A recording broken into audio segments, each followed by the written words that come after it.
Hola, soy el doctor Manuel Alonso Domínguez Padilla. Vamos a revisar dentro de anatomía segundo semestre, pared posterior del abdomen como tema 14 y sus correlaciones clínicas. Para entrar en materia, tenemos el hipo, que el hipo es una contracción tanto involuntaria y espasmódica de lo que es el músculo diafragma y que obviamente va a provocar cuando la persona tiene hipo inhalaciones súbitas, ininterrumpidas rápidamente con el cierre espasmódico de lo que es la glotis, que lo ubicamos aquí.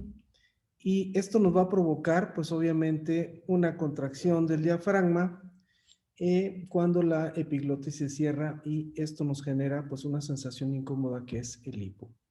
Generalmente el hipo se va a deber a irritación de las terminaciones nerviosas que se encuentran tanto eferentes como aferentes de lo que es el diafragma y que obviamente van a los centros vulvares del tronco encefálico y que van a controlar sobre todo pues la acción del diafragma.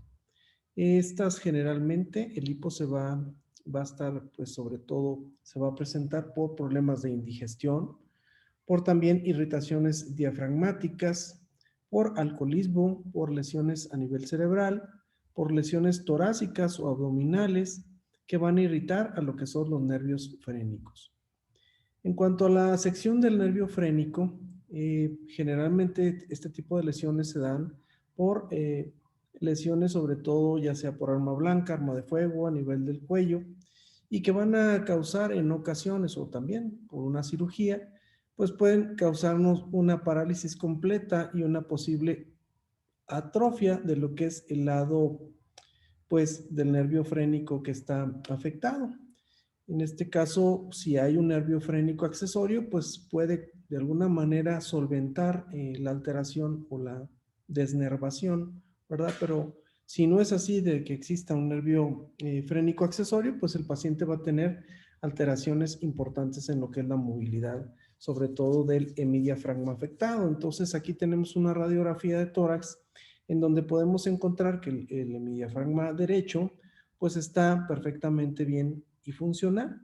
En el caso del hemidiafragma izquierdo, aquí vemos la silueta cardíaca, pero vemos que hay una elevación importante, sobre todo de lo que correspondería al estómago, al fundus gástrico. Aquí podemos ver pues el aire contenido en el fundus gástrico y pues obviamente aquí pudiera estar en esta parte a lo mejor también lo que es el vaso, pues sumamente arriba de lo que sería invadiendo poco lo que es la cavidad torácica. Entonces, el diafragma durante la inspiración y expiración va a tener un movimiento paradójico que pues obviamente va a estar dado por esta desnervación de lo que sería el hemidiafragma izquierdo. En cuanto al dolor referido del diafragma, sabemos que este se va a irradiar sobre todo a dos áreas distintas del cuerpo. Este va a estar causado sobre todo por irritación pleural o del peritoneo diafragmático y se refiere generalmente a lo que es el hombro, área de la piel inervada por los segmentos de las vértebras espinales desde la C3 a la C5. Entonces la persona va a sentir un dolor que se va a irradiar sobre todo a lo que es el hombro del lado afectado. También generalmente pues es causado por irritación de las zonas periféricas del diafragma, sobre todo cuando están afectados los nervios intercostales, el dolor se va a localizar pues, sobre todo en la piel que está relacionada con los arcos costales de la pared anterolateral del abdomen. Si ustedes recuerdan, los nervios espinales salen por los agujeros vertebrales, corren por todo lo que es el trayecto de la costilla y van a inervar pues lo que es el trayecto costal y la pared anterolateral del abdomen a través de los diferentes dermatomas. Cuando hablamos de rupturas diafragmáticas, generalmente pues la causa más común va a ser un traumatismo grave, ya sea por un accidente automovilístico y que obviamente pues van a afectar el 95% de ellas pues el lado izquierdo. ¿Y por qué el lado izquierdo? Porque si recordamos pues en el lado derecho tenemos lo que es pues la presencia del lóbulo derecho del hígado y es mucho más difícil que exista una lesión a ese nivel. Entonces, del lado izquierdo, pues tenemos un área débil que sería el triángulo lumbocostal, que es una zona no muscular entre lo que sería la porción costal y la porción lumbar del diafragma. Entonces, esta es un área en donde frecuentemente puede suceder sobre todo una ruptura de lo que es el diafragma. Les decía, pues del lado derecho tenemos la presencia del lóbulo hepático derecho y esto pues le da de alguna manera cierta solidez a esa área. Entonces la hernia diafragmática traumática pues va a contener pues principalmente las vísceras que están en este lado, que sería el estómago, como les decía, el vaso, el intestino delgado y su mesenterio, el colon transverso que pues se elevaría también hacia acá y como les decía, el vaso.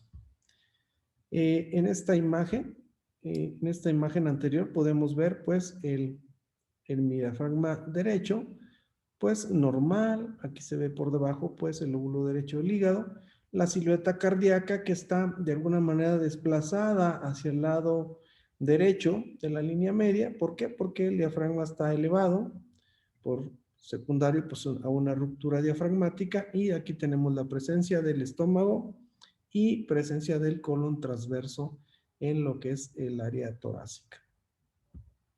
Muy bien, ahora vamos a hablar de otra anomalía de lo que es el diafragma, que es la hernia diafragmática congénita. Esta que generalmente se va a presentar por el foramen de Bogdalek, que es un amplio defecto en el triángulo posterolateral o triángulo lumbocostal del diafragma.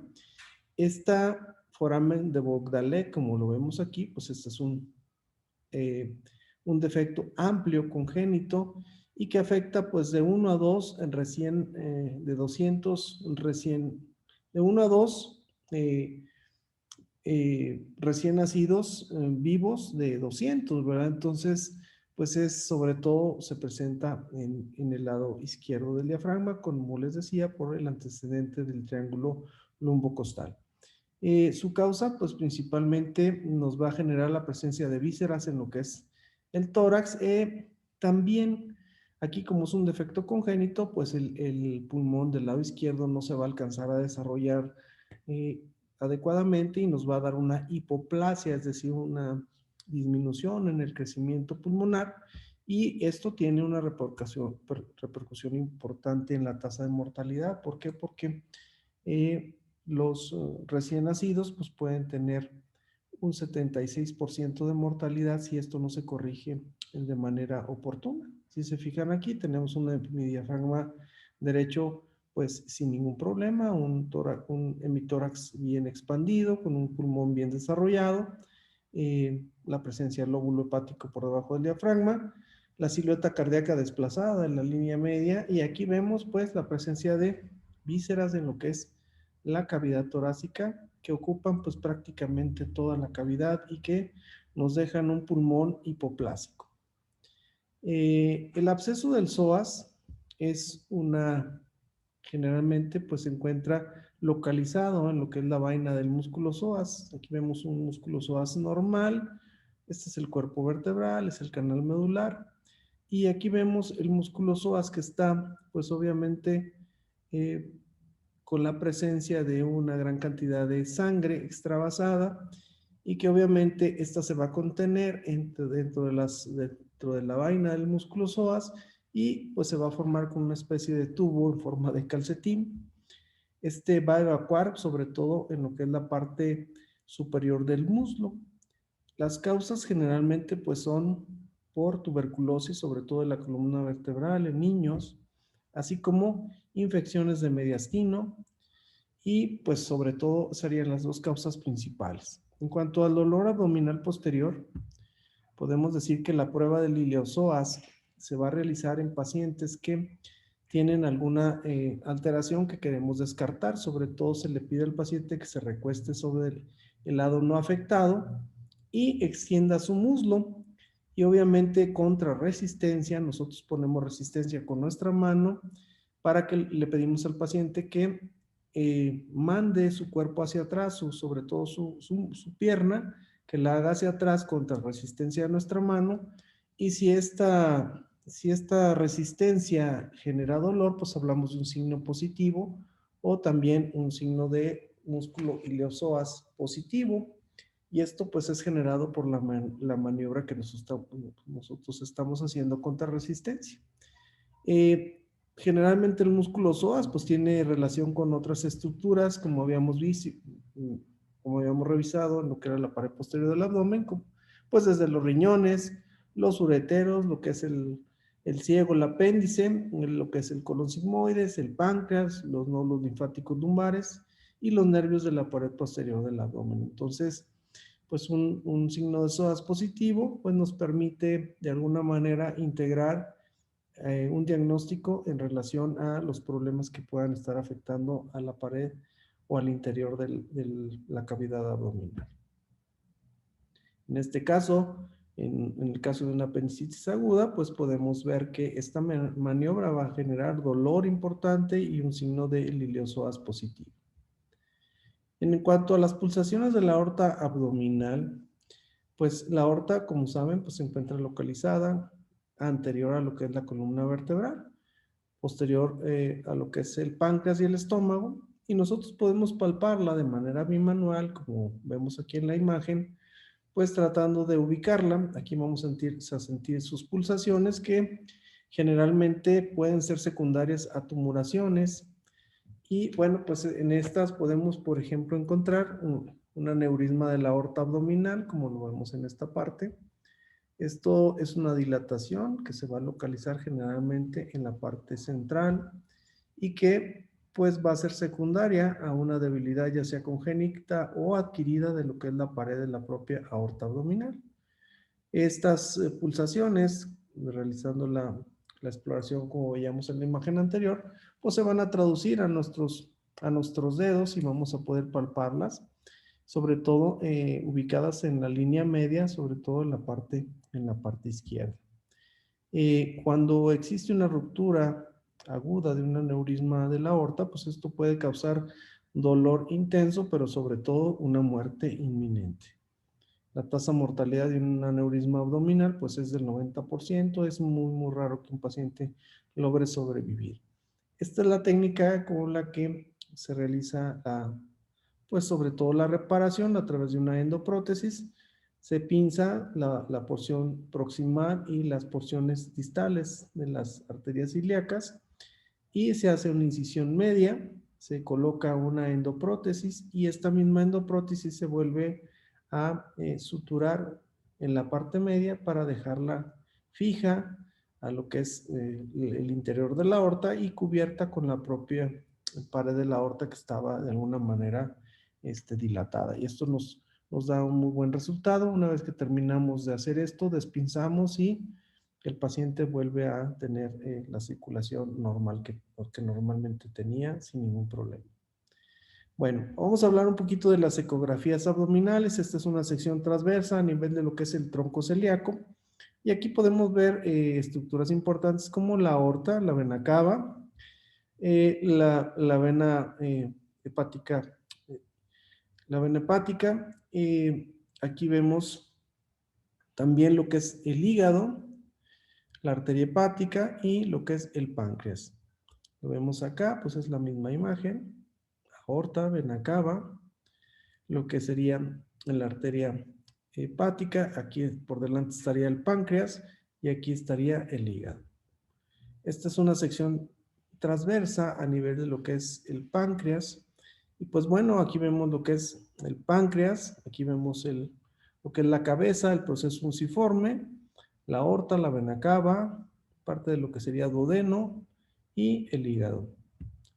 En esta otra tenemos una sección sagital a nivel de la aorta. Podemos ver tanto la aorta como el tronco celíaco, la arteria mesentérica inferior y algo que ya habíamos visto con lo que es la vena renal izquierda y el atrapamiento de la misma, que si encontráramos aquí el duodeno, pues hablábamos del signo del síndrome de cascanueces, ¿verdad? Aquí vemos páncreas y vemos también hígado. Esto es la columna vertebral con sus discos intervertebrales. Estas son tomografías abdominales. Esta es una tomografía transversa o axial de la pared abdominal. que son pues obviamente niveles progresivamente inferiores. Aquí lo vemos a nivel de la torácica 10, vemos por ejemplo el lóbulo hepático derecho del hígado, el lóbulo izquierdo, lo que es el árbol biliar, vemos el estómago, aquí está la aorta, como les decía, el cuerpo vertebral de la vértebra T10 y el espacio o canal medular. En este otro corte vemos lo que es hígado, aquí vemos la vesícula biliar de manera muy importante, con paredes delgadas, no hay cálculos en su interior.